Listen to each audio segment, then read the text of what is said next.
Hi hello ಎಲ್ರಿಗೂ ನಮಸ್ಕಾರ. Welcome to my channel Punavasu. Friends, ನಾನಿವತ್ತು ನಿಮಗೆ ತುಂಬಾ ಟೇಸ್ಟಿ ಆಗಿರೋ ವಾಂಗಿಬಾತ್ ರೆಸಿಪಿನ ಮಾಡಿ ತೋರಿಸ್ತೀನಿ. ಈ ಒಂದು ರೆಸಿಪಿನ ಒಂದು ಸಲ ಟ್ರೈ ಮಾಡಿ ನೋಡಿ, ನಿಮಗೆ ಪರ್ಫೆಕ್ಟ್ ಆಗಿರೋ ವಾಂಗಿಬಾತ್ ರುಚಿ ಖಂಡಿತ ಸಿಕ್ಕೇ ಸಿಗುತ್ತೆ. ಈ ವಿಡಿಯೋದಲ್ಲಿ ನಾನು ನಿಮಗೆ ವಾಂಗಿಬಾತ್ ಪುಡಿ ಮಾಡೋದ್ರಿಂದ ಹಿಡಿದು ಪ್ಲೇಟ್ಗೆ ಸರ್ವ್ ಮಾಡೋವರೆಗೂ ಕಂಪ್ಲೀಟಾಗಿ ತೋರಿಸ್ಕೊಡ್ತೀನಿ. ವಾಂಗಿಬಾತ್ ಪುಡಿ ಮಾಡೋದಕ್ಕೆ ನಾನು 1 ಕಪ್ಪಷ್ಟು ಧನಿಯಾ ತೊಗೊಂಡಿದ್ದೀನಿ, ಕಡಲೆಬೇಳೆ ಅರ್ಧ ಕಪ್ಪು, ಆಮೇಲೆ ಉದ್ದಿನಬೇಳೆ ಅರ್ಧ ಕಪ್ಪು. ಧನಿಯಾ ನಾವೆಷ್ಟು ತೊಗೊಳ್ತೀವೋ ಅದರಲ್ಲಿ ಅರ್ಧ ಅಷ್ಟು ಕಡಲೆಬೇಳೆ ಹಾಗೂ ಉದ್ದಿನಬೇಳೆ, ಜೀರಿಗೆ 1 ಸ್ಪೂನು, ಕಾಳು ಮೆಣಸು ಅರ್ಧ ಸ್ಪೂನ್ ತೊಗೊಂಡಿದ್ದೀನಿ, ಮೆಂತ್ಯ 1/4 ಸ್ಪೂನಷ್ಟು,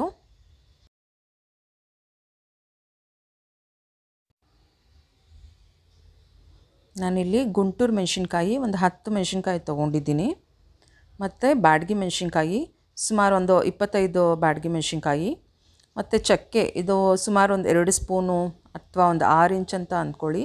ಚಕ್ಕೆ ಹೆಚ್ಚಿಗೆ ಹಾಕಿದಷ್ಟು ವಾಂಗಿಬಾತ್ ಘಮ ತುಂಬಾ ಚೆನ್ನಾಗಿರುತ್ತೆ. ಓಕೆ, ನೆಕ್ಸ್ಟು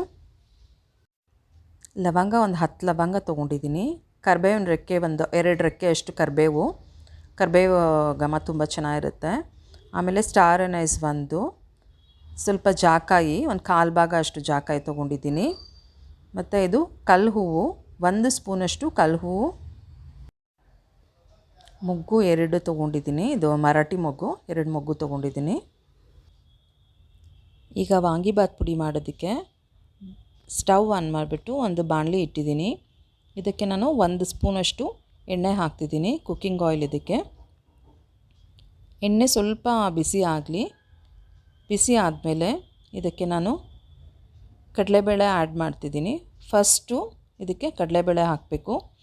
ನಾನು ತೋರಿಸಿರೋ ಪ್ರಕಾರನೇ ಒಂದೊಂದೇ ನೀವು ಆ್ಯಡ್ ಮಾಡ್ಕೊಳ್ತಾ ಹೋಗಿ.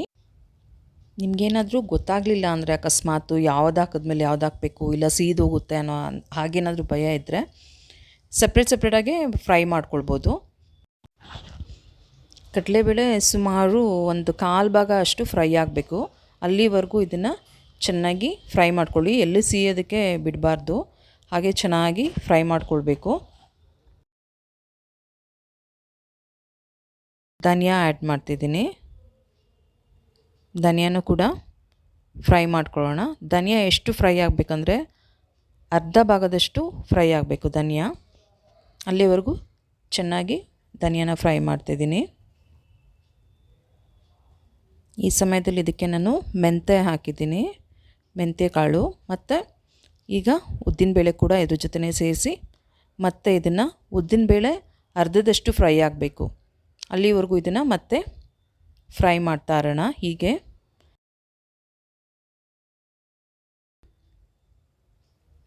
ಉದ್ದಿನಬೇಳೆ ಅರ್ಧದಷ್ಟು ಫ್ರೈ ಆಗಿದೆ. ಈಗ ಇದಕ್ಕೆ ನಾನು ಜೀರಿಗೆ ಆ್ಯಡ್ ಮಾಡ್ತಿದ್ದೀನಿ, ಮೆಣಸು ಎಲ್ಲ ಸೇರಿಸಿ ಮತ್ತೆ ಫ್ರೈ ಮಾಡೋಣ. ನಿಧಾನವಾಗಿ ಗೊತ್ತಾಗುತ್ತೆ ನಿಮಗೆ, ಯಾವುದೇ ಕಾಳು ಕೂಡ ಸೀದಿರಂಗೆ ನೋಡ್ಕೊಳ್ಳಿ. ರೆಸಿಪಿಯಲ್ಲಿ 2 ಸೀಕ್ರೆಟ್ ಇಂಗ್ರೀಡಿಯೆಂಟ್ಸ್ನ ಆ್ಯಡ್ ಮಾಡಿದ್ದೀನಿ. ಯಾಕೆ ಸೀಕ್ರೆಟ್ ಅಂತ ಹೇಳ್ತಿದ್ದೀನಿ ಅಂತಂದರೆ, ನಾನು ಯಾವುದೇ ಒಂದು ರೆಸಿಪಿ ಟ್ರೈ ಮಾಡಬೇಕಿದ್ರೆ ಬೇರೆ ಬೇರೆ ರೀತಿ ಟ್ರೈ ಮಾಡ್ತಿರ್ತೀನಿ, ಯಾವುದು ಹಾಕಿದ್ರೆ ಹೇಗೆ ಬರುತ್ತೆ, ಹೇಗೆ ಚೆನ್ನಾಗಿರುತ್ತೆ ಅಂತ. ಹಾಗೆ ಒಂದು ಸಲ ಈ ಥರ ಟ್ರೈ ಮಾಡುವಾಗ ನನಗೆ ಈ 2 ಇಂಗ್ರೀಡಿಯೆಂಟ್ಸ್ ಹಾಕಿ ಒಳ್ಳೆ ಟೇಸ್ಟಿ ಅನಿಸ್ತು ವಾಂಗಿಬಾತು. ಆಗಲಿಂದ ಇದನ್ನು ನಾನು ಇದೇ ರೀತಿ ಫಾಲೋ ಮಾಡ್ತಿದ್ದೀನಿ. ಈಗ ಇದಕ್ಕೆ ಕರಿಬೇವು ಆ್ಯಡ್ ಮಾಡ್ತಿದ್ದೀನಿ, ಆಮೇಲೆ ಗುಂಟೂರು ಮೆಣಸಿನ್ಕಾಯಿ, ಇವೆರಡನ್ನು ಸೇರಿಸಿ ಈಗ ಸ್ವಲ್ಪ ಚೆನ್ನಾಗಿ ಫ್ರೈ ಮಾಡ್ಕೊಳ್ಳೋಣ. ಕರಿಬೇವು ಕಂಪ್ಲೀಟಾಗಿ ಸ್ವಲ್ಪ ಕ್ರಿಸ್ಪಿ ಆಗಬೇಕು. ಆ್ಯಕ್ಚುಲಿ ಆ ಕಾಳು ಬಿಸಿಗೆ ಅದು ಚೆನ್ನಾಗಿ ಗರ್ಗರಿ ಆಗಿಬಿಡುತ್ತೆ. ಈಗ ಇದಕ್ಕೆ ನಾನು ಬ್ಯಾಡಗಿ ಮೆಣಸಿನ್ಕಾಯಿ ಕೂಡ ಆ್ಯಡ್ ಮಾಡ್ತಿದ್ದೀನಿ. ಈಗ ಮೆಣಸಿನ್ಕಾಯಿನೂ ಕೂಡ ಕಾಳುಗಳ ಜೊತೆ ಸೇರಿಸಿ ಚೆನ್ನಾಗಿ ಫ್ರೈ ಮಾಡ್ಕೊಳ್ಳೋಣ. ಈ ಸಮಯದಲ್ಲಿ ತುಂಬಾ ಕೇರ್ಫುಲ್ಲಾಗಿರಬೇಕಾಗತ್ತೆ, ಯಾಕಂದರೆ ಆಲ್ಮೋಸ್ಟ್ ಕಾಳೆಲ್ಲ ಒಂದು 3/4 ಭಾಗ ಅಷ್ಟು ಚೆನ್ನಾಗಿ ಫ್ರೈ ಆಗಿದೆ. ಸ್ವಲ್ಪ ನೀವೇನಾದರೂ ಕೈ ಆಡಿಸ್ತೀರ ಬಿಟ್ರೂ ಎಲ್ಲ ಸೀದೋಗೋ ಚಾನ್ಸ್ ಇರುತ್ತೆ. ಅದಕ್ಕೆ ಈಗ ಚೆನ್ನಾಗಿ ಸ್ವಲ್ಪ ಒಂದು 2 ನಿಮಿಷ ಇಲ್ಲ 3 ನಿಮಿಷ ಆಗ್ಬೋದು ಅಷ್ಟೇ ಚೆನ್ನಾಗಿ ಫ್ರೈ ಮಾಡ್ಕೊಳ್ಳಿ. ಈ ಟೈಮಲ್ಲಿ ನಾನು ಇದಕ್ಕೆ ಮಸಾಲ ಏನಿಟ್ಟಿದ್ವಿ, ಚಕ್ಕೆ ಲವಂಗ, ಅದನ್ನೆಲ್ಲ ಆ್ಯಡ್ ಮಾಡ್ತಿದ್ದೀನಿ. ಈಗ ಎಲ್ಲ ಮಸಾಲ ಐಟಮ್ಸ್ನ ಆ್ಯಡ್ ಮಾಡಿದ್ದೀನಿ. ಫ್ರೆಂಡ್ಸ್, ನಾನು ನಿಮಗೆ ವಿಡಿಯೋ ಮಧ್ಯದಲ್ಲಿ ಹೇಳಿದ್ದೆ ನಾನು ಬಳಸೋ 2 ಸೀಕ್ರೆಟ್ ಇಂಗ್ರೀಡಿಯೆಂಟ್ಸ್ ಅಂತ. ಅದು ಕಲ್ಲು ಹೂವು ಒಂದು, ಇನ್ನೊಂದು ಸ್ಟಾರ್ ಹೂವು. ಟ್ರಸ್ಟ್ ಮಿ ಗೈಸ್, ಈ ರೆಸಿಪಿಗೆ ಈ 2 ಇಂಗ್ರೀಡಿಯೆಂಟ್ಸು ತುಂಬಾ ಒಳ್ಳೆ ಟೇಸ್ಟ್ ಕೊಡುತ್ತೆ. ಟ್ರೈ ಮಾಡಿ ನೋಡಿ, ನಿಮಗೆ ಗೊತ್ತಾಗುತ್ತೆ. ಈಗ ಇದೆಲ್ಲನೂ ಚೆನ್ನಾಗಿ ಫ್ರೈ ಆಗಿದೆ. ಮಸಾಲ ಪದಾರ್ಥ ಏನು ತುಂಬಾ ಫ್ರೈ ಆಗೋಷ್ಟಿಲ್ಲ, ಅದು ಆ ಬಿಸಿಗೇ ಅದು ಸ್ವಲ್ಪ ಅದ್ರ ಘಮ ಅರಳಿದ್ರೆ ಸಾಕಾಗುತ್ತೆ. ಈಗ ಕಂಪ್ಲೀಟಾಗಿ ಇದು ಈವನಾಗಿ ಫ್ರೈ ಆಗಿದೆ. ಈ ಟೈಮಲ್ಲಿ ಇದನ್ನು ಆಫ್ ಮಾಡ್ತಿದ್ದೀನಿ. ಇದಕ್ಕೆ ನಾನು ಇಂಗು ಅರ್ಧ ಸ್ಪೂನಷ್ಟು ಇಂಗನ್ನು ಆ್ಯಡ್ ಮಾಡ್ತೀನಿ. ಇದನ್ನು ಒಂದು ಸಲ ಮಿಕ್ಸ್ ಕೊಡೋಣ, ಸಾಕು. ಇದೀಗ ಆಗಿದೆ. ಇದೀಗ ತುಂಬ ಬಿಸಿ ಇದೆ. ಇದು ಕಂಪ್ಲೀಟಾಗಿ ತಣ್ಣಗಾದಮೇಲೆ ಮಿಕ್ಸಿಗೆ ಹಾಕಿ ಪುಡಿ ಮಾಡಿ ಆಮೇಲೆ ತೋರಿಸ್ತೀನಿ ನಿಮಗೆ. ವಾಂಗಿಬಾತ್ ಪುಡಿ ರೆಡಿಯಾಗಿದೆ. ತುಂಬಾ ಒಳ್ಳೆ ಘಮ ಬರ್ತಾ ಇದೆ. ಆಲ್ರೆಡಿ ವಾಂಗಿಬಾತ್ ತಿನ್ನೋ ಫೀಲ್ ಆಗ್ತಿದೆ ನನಗೆ. ಈಗ ಗೊಜ್ಜು ರೆಡಿ ಮಾಡ್ಕೊಳ್ಳೋಣ. ಗೊಜ್ಜು ಒಗ್ಗರಣೆಗೆ 5 ಹಸಿರು ಬದನೆಕಾಯಿ ತೊಗೊಂಡಿದ್ದೀನಿ, ಸಾಸಿವೆ, ಕಡಲೆಬೇಳೆ 2 ಸ್ಪೂನು ಒಗ್ಗರಣೆಗಿದೆಲ್ಲ, ಉದ್ದಿನಬೇಳೆ,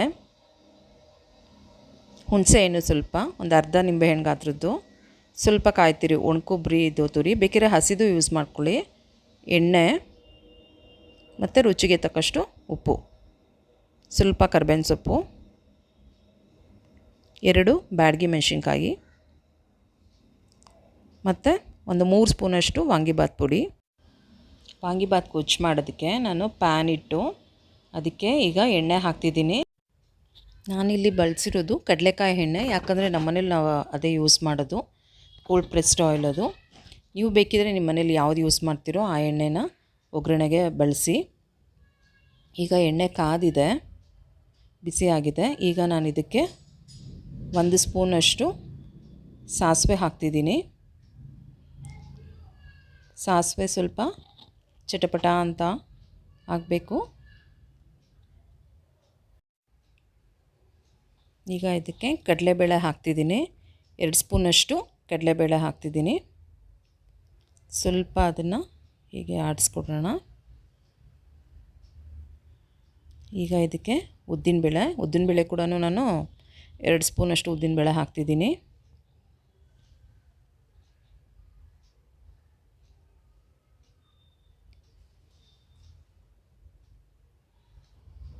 ಈಗ ಮತ್ತೆ ಸ್ವಲ್ಪ ಸೌಟು ಹೀಗೆ ಆಡಿಸ್ಕೊಡೋಣ. ಕಡಲೆಬೇಳೆ ಉದ್ದಿನಬೇಳೆ ಎರಡೂ ಚೆನ್ನಾಗಿ ಒಳ್ಳೆ ಬಣ್ಣ ಬರಬೇಕು. ಆಲ್ಮೋಸ್ಟ್ ಒಂದು ಸ್ವಲ್ಪ ಗೋಲ್ಡನ್ ಬ್ರೌನ್ ಬಂದರೆ ತಿನ್ನಬೇಕಿದ್ರೆ ರುಚಿ ಚೆನ್ನಾಗಿರುತ್ತೆ. ಈಗ ಮೆಣಸಿನ್ಕಾಯಿ ಹಾಕಿದ್ದೀನಿ, 2 ಬ್ಯಾಡಗಿ ಮೆಣಸಿನ್ಕಾಯಿ ಮತ್ತು ಸ್ವಲ್ಪ ಕರಿಬೇವು, ಒಂದು 2 ರೆಕ್ಕೆಯಷ್ಟು ಕರಿಬೇವು ತೊಗೊಂಡಿದ್ದೀನಿ, ಇದನ್ನು ಹಾಕಿದ್ದೀನಿ.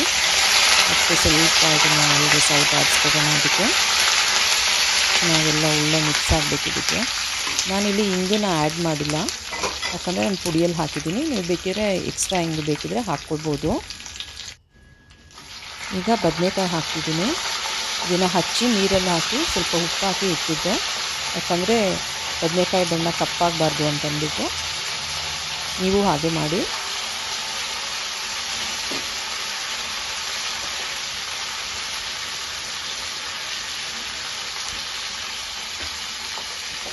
ಅದಕ್ಕೆ ನಾನು 1/4 ಸ್ಪೂನಷ್ಟು ಅರಿಶಿಣ ಹಾಕ್ತಿದ್ದೀನಿ. ಅರಿಶಿಣ ಹಾಕ್ಬಿಟ್ಟು ಒಂದು ಸ್ವಲ್ಪ ಮಿಕ್ಸ್ ಕೊಡೋಣ. ಇದನ್ನು ಬದನೆಕಾಯಿ ತುಂಬ ಎಳೆದು ಇದೆ, ಅದಕ್ಕೋಸ್ಕರ ಇದು ತುಂಬಾ ಬೇಗ ಬೇಯುತ್ತೆ. ಒಂದು 2 ಮಿನಿಟ್ಸ್ಗೆಲ್ಲ ಬೆಂದೋಗುತ್ತೆ. ಸ್ವಲ್ಪ ಅರ್ಧದಷ್ಟು ಮಾತ್ರ ಫ್ರೈ ಆಗಲಿ. ಇದು ಆಗಿದೆ. ಈಗ ಇದು ಬದನೆಕಾಯಿ ಫ್ರೈ ಆಗಿದೆ. ಈ ಟೈಮಲ್ಲಿ ನಾನು ಇದಕ್ಕೆ ಉಪ್ಪು ಹಾಕ್ತಿದ್ದೀನಿ.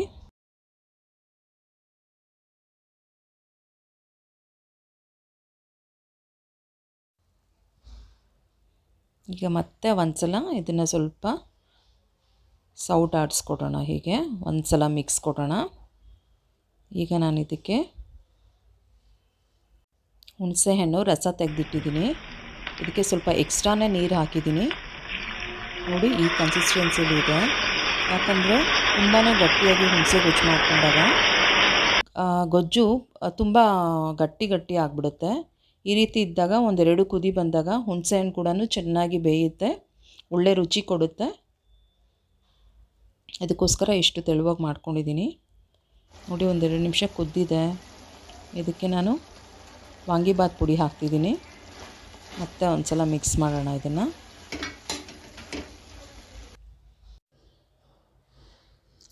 ಪುಡಿ ಹಾಕಿ ಒಂದೆರಡು ಸಲ ಹೀಗೆ ಆಡಿಸ್ಕೊಡೋಣ ಸಾಕು.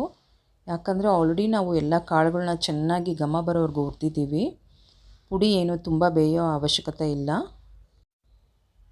ಈ ಸಮಯದಲ್ಲಿ ಗ್ಯಾಸ್ ಆಫ್ ಮಾಡಿಬಿಟ್ಟು ನಾನು ಇದಕ್ಕೆ ಕೊಬ್ಬರಿ ತುರಿ ಆ್ಯಡ್ ಮಾಡ್ತಿದ್ದೀನಿ.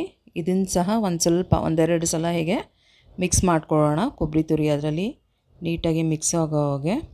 ಗೊಜ್ಜು ರೆಡಿ ಆಯ್ತೀಗ. ಇದನ್ನು ಒಂದು ಸ್ವಲ್ಪ ಸಪ್ರೇಟ್ ಬೌಲ್ಗೆ ಸಪ್ರೇಟ್ ಮಾಡ್ಕೊಳ್ತಿದ್ದೀನಿ. ಇದನ್ನು ಎತ್ತಿಡ್ತಿದ್ದೀನಿ. ನಾವು ಅನ್ನ ಮಿಕ್ಸ್ ಮಾಡೋದಕ್ಕೆ ಎಷ್ಟು ಬೇಕೋ ಅಷ್ಟು ಗೊಜ್ಜು ಮಾತ್ರ ಅಲ್ಲಿಟ್ಟು ಬೇರೆದನ್ನು ಒಂದು ಸಪ್ರೇಟಲ್ಲಿಟ್ಟು ಈಗ ಇದಕ್ಕೆ ಅನ್ನ ಮಿಕ್ಸ್ ಮಾಡಿದ್ದಾಗಿದೆ. ವಾಂಗಿಬಾತ್ ರೆಡಿಯಾಗಿದೆ. ಈಗ ಇದನ್ನು ಸರ್ವಿಂಗ್ ಪ್ಲೇಟ್ಗೆ ಸರ್ವ್ ಮಾಡ್ಕೊಳ್ಳೋಣ. ತುಂಬಾ ಸಖತ್ತಾಗಿ ಬಂದಿದೆ. ಒಳ್ಳೆ ಘಮ ಬರ್ತಾಯಿದೆ, ವಾಂಗಿಬಾತ್ ಘಮ. ವಾಂಗಿಬಾತ್ ಟೇಸ್ಟ್ ಮಾಡಿದ್ದೀನಿ. ತುಂಬಾ ಸಖತ್ತಾಗಿ ಬಂದಿದೆ ಟೇಸ್ಟು. ನೀವೆಲ್ಲರೂ ಕೂಡ ಟ್ರೈ ಮಾಡಿ ಹೇಗಿತ್ತು ಟೇಸ್ಟ್ ಅಂತಂದ್ಬಿಟ್ಟು ಪ್ಲೀಸ್ ಕಮೆಂಟ್ ಮಾಡಿ. ನನ್ನ ಚಾನಲ್ಗೆ ಸಬ್ಸ್ಕ್ರೈಬ್ ಮಾಡ್ಕೊಳ್ಳಿ. Thank you for watching my video.